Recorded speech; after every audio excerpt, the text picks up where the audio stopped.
Hi, నా పేరు ఆర్యన్. నేను రియల్ ఎస్టేట్ అనలిస్ట్‌ని అండ్ ఎన్ఆర్ఐ పోర్ట్‌ఫోలియో మేనేజర్‌ని. నన్ను ఈ మధ్య ఒక పర్సన్ అడిగింది ఏంటంటే, రిస్క్ ఫ్రీ ప్రాపర్టీని ఎలా సెలెక్ట్ చేసుకోవాలి?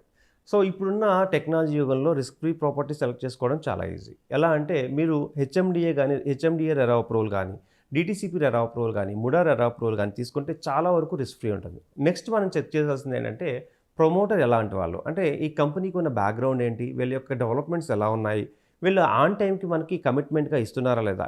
ఇవి కూడా మనం అనాలిసిస్ చేసుకొని కనుక ఇన్వెస్ట్ చేయగలిగితే నో డౌట్ ఇది రిస్క్ ఫ్రీ అవుతుంది. మనం థర్డ్ చేసుకోవాల్సింది ఏంటంటే గూగుల్ ఎర్త్‌లో ఒకసారి చెక్ చేసుకొని ఆ ఏరియా దగ్గరలో ఏమైనా దగ్గరలో అంటే మరీ దగ్గరగా కాకుండా కొంచెం దూరంగా ఉన్నా పర్లేదు.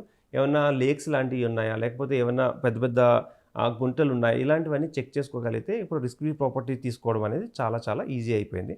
So, safe investment 100% always gives the best returns.